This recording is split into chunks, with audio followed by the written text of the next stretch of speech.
हरिः ओं श्रीमद्वाल्मीकि रामायणे युद्धकाण्डे चत्वारिंशः सर्गः सुग्रीव रावण का मल्लयुद्ध। ततो राम सुवेलाग्रं योजनद्वयमण्डलम् उपारोहत् स सुग्रीवो हरियूथैः समन्वितः। तदनंतर वानर यूथों से युक्त सुग्रीव सहित श्री राम सुवेल पर्वत के सबसे ऊंचे शिखर पर चढ़े, जिसका विस्तार 2 योजन का था। स्थित्वा मुहूर्तं तत्रैव दिशो दश विलोकयन् त्रिकूट शिखरे रम्ये निर्मितां विश्वकर्मणा तदर्श लंकां शून्यस्तां रम्य कानन शोभितां। वहाँ 2 घड़ी ठहर कर 10 दिशाओं की ओर दृष्टिपात करते हुए श्री राम ने त्रिकूट पर्वत के रमणीय शिखर पर सुंदर ढंग से बसी हुई विश्वकर्मा द्वारा निर्मित लंकापुरी को देखा, जो मनोहर काननों से सुशोभित थी। तस्य गोपुर श्रृंगस्थम राक्षसेन्द्रम दुरासदम श्वेत चामर पर्यंतम विजय छत्र शोभितम रक्तचंदन संलिप्तम रतनाभरण भूषितम। उस नगर के गोपुर की छत पर उन्हें दुर्जय राक्षस रावण बैठा दिखाई दिया, जिसके दोनों ओर श्वेत चवन डुलाए जा रहे थे। सिर पर विजय छत्र शोभा दे रहा था। रावण का सारा शरीर रक्त चंदन से चर्चित था। उसके अंग लाल रंग के आभूषणों से विभूषित थे। नीलजीमूत संकाशम हेम संचातिताम्बरम ऐरावत विषाणाग्रैरुत्कृष्ट किणवक्षसम। वह काले मेघ के समान जान पड़ता था। उसके वस्त्रों पर सोने के काम किए गए थे। ऐरावत हाथी के दांतों के अग्रभाग से आहत होने के कारण उसके वक्षस्थल में आघात चिन्ह बन गया था। शशलोहित रागेण संवीतम रक्तवाससा संध्या तपेन संचन्नम मेघ राशि विमांबरे। खरगोश के रक्त के समान लाल रंग से रंगे हुए वस्त्र से आच्छादित होकर वह आकाश में संध्या काल की धूप से ढकी हुई मेघमाला के समान दिखाई देता था। पश्यतां वानरेन्द्राणां राघवस्यापि पश्यतः दर्शनात् राक्षसेन्द्रस्य सुग्रीवः सहसोत्थितः। मुख्य वानरों तथा श्री रघुनाथ जी के सामने ही राक्षस राज रावण पर दृष्टि पड़ते ही सुग्रीव सहसा खड़े हो गए। क्रोधवेगेन संयुक्तः सत्वेन च बलेन च अचलाग्रादथोत्थाय पुप्लुवे गोपुरस्थले। वे क्रोध के वेग से युक्त और शारीरिक एवं मानसिक बल से प्रेरित हो सुवेल के शिखर से उठकर उस गोपुर की छत पर कूद पड़े। स्थित्वा मुहूर्तं संप्रेक्ष्य निर्भयेनान्तरात्मना तुणीतृत्कृत्य च तद्रक्ष सोब्रवीत परुषम वचः। वहाँ खड़े होकर वे कुछ देर तो रावण को देखते रहे, फिर निर्भय चित्त से उस राक्षस को तिनके के समान समझकर वे कठोर वाणी में बोले। लोकनाथस्य रामस्य सखा दासोऽस्मि राक्षस न मया मोक्षसेद्य त्वं पार्थिवेन्द्रस्य तेजसा। राक्षस, मैं लोकनाथ भगवान श्री राम का सखा और दास हूँ। महाराज श्री राम के तेज से आज तू मेरे हाथ से छूट नहीं सकेगा। इत्युक्त्वा सहसोत्पत्य पुप्लुवे तस्य चोपरि आकृष्य मुकुटम चित्रम पातयामास तद्भुवि। ऐसा कहकर वे अकस्मात उछलकर रावण के ऊपर जा कूदे और उसके विचित्र मुकुटों को खींचकर उन्होंने पृथ्वी पर गिरा दिया। समीक्ष्य तूर्ण्यमायांतं बभाषेतं निशाचरः सुग्रीवस्त्वं परोक्षम में हीन ग्रीवो भविष्यसि।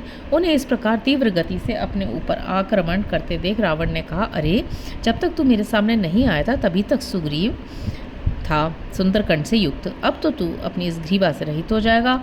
इत्युक्त्वोत्थाय तं क्षिप्रं बाहुभ्यामाक्षिपत् तले कंदुवत्स समुत्थाय बाहुभ्यामाक्षिपद्धरिः। ऐसा कहकर रावण ने अपनी 2 भुजाओं द्वारा उन्हें शीघ्र ही उठाकर उस छत की फर्श पर दे मारा। फिर वानर राज सुग्रीव ने भी गेंद की तरह उछलकर रावण को दोनों भुजाओं से उठा लिया और उसी फर्श पर जोर से पटक दिया। परस्परम स्वेद विदिग्ध गात्रौ परस्परम शोणितरक्ततेहो परस्परम श्लिष्ट निरुद्ध चेष्टो परस्परम श्राम लिंकिश किंशुक काविव। फिर तो दोनों आपस में गुद गए। दोनों के ही शरीर पसीने से तर और खून से लथपथ हो गए तथा दोनों ही एक दूसरों की पकड़ में आने के कारण निश्चेष्ट होकर खिले हुए सेमल और पलाश नामक वृक्षों के समान दिखाई देने लगे। मुष्टि प्रहारैश्च तल प्रहारैर रत्निघातैश्च कराग्रघातैः तौ चक्रतुर्युद्धम सह्यरूपम महाबलो राक्षस वानरेन्द्रौ। राक्षस राज रावण और वानर राज सुग्रीव दोनों ही बड़े बलवान थे, अतः दोनों घूंसे थप्पड़ कोहनी और पंजों की मार के साथ बड़ा असह्य युद्ध करने लगे। कृत्वा नियुद्धम भृशमुग्र वेगौ कालम चिरम गोपुरवेदि मध्ये उत्क्षिप्य चोत्क्षिप्य विनम्य देहोपादक्रमाद गोपुरवेदि लग्नौ। गोपुर के चबूतरे पर बहुत देर तक भारी मल्ल युद्ध करके वे भयानक वेग वाले दोनों वीर बार बार एक दूसरे को उछालते और झुकाते हुए पैरों को विशेष दांवपेच के साथ चलाते चलाते उस चबूतरे से जा लगे। अन्योन्यमापीड्य विलग्न देहो मतोपेततु साल निखात मध्ये उत्पेततुर्भूमितलं स्पृशन्तौ स्थित्वा मुहूर्तं त्वभिनिश्वसन्तौ। एक दूसरे को दबाकर परस्पर सटे हुए शरीर वाले वे दोनों योद्धा किले के परकोटे और खाई के बीच में गिर गए। वहां हाफते हुए 2 घड़ी तक पृथ्वी का आलिंगन किए पड़े रहे। तत्पश्चात उछलकर खड़े हो गए। आलिंग्य चालिंग्य च बाहुयोगत्रयः संयोजयामास तुराहवेतौ सरम्भ शिक्षा बल संप्रयुक्तौ सुचेरतु संप्रति युद्ध मार्गैः। फिर वे एक दूसरे का बार बार आलिंगन करके उसे बाहुपाश में जकड़ने लगे। दोनों ही क्रोध, शिक्षा तथा शारीरिक बल से संपन्न थे, अतः उस युद्ध स्थल में कुश्ती के अनेक दांवपेच दिखाते हुए भ्रमण करने लगे। शार्दूल सिंहा विवजात दंष्टौ गजेंद्र पोता विव संप्रयुक्तौ संहत्य संवेद्य च तौ कराभ्याम तौ पेततुर्वै युगपद्धरायाम। जिनके नए नए दांत निकले हों ऐसे बाघ और सिंह के बच्चों तथा परस्पर लड़ते हुए गजरात के छोटे छौनों के समान वे दोनों वीर अपने वक्षस्थल से एक दूसरे को दबाते हाथों से परस्पर बल अजमाते हुए एक साथ ही पृथ्वी पर गिर पड़े। उद्यम्य चान्योन्यमधिक्षिपन्तौ संचक्रमाते बहुयुद्ध मार्गे व्यायाम शिक्षा बल संप्रयुक्तौ क्लमम नतौ जग्मतुराशु वीरौ। दोनों ही कसरती जवान थे और युद्ध की शिक्षा तथा बल से संपन्न थे, अतः युद्ध जीतने के लिए उद्यमशील हो एक दूसरे पर आक्षेप करते हुए युद्ध मार्ग पर अनेक प्रकार से विचरण करते थे। तथापि उन वीरों को जल्दी थकावट नहीं होती थी। बाहुत्तमैर्वारणवारणाभैर्निर्वायन्तो परवारणाभौ चिरेण कालेन भृशं प्रयुद्धो संचरेत मंडलवर्मार्गमाशु। मत वाले हाथियों के समान सुग्रीव और रावण गजराज के शुंड दुंड की भांति मोटे और बलिष्ठ बाहुदंडों द्वारा एक दूसरे के दांवों को रोकते हुए बहुत देर तक बड़े आवेश के साथ युद्ध करते और शीघ्रतापूर्वक पैतरे बदलते रहते।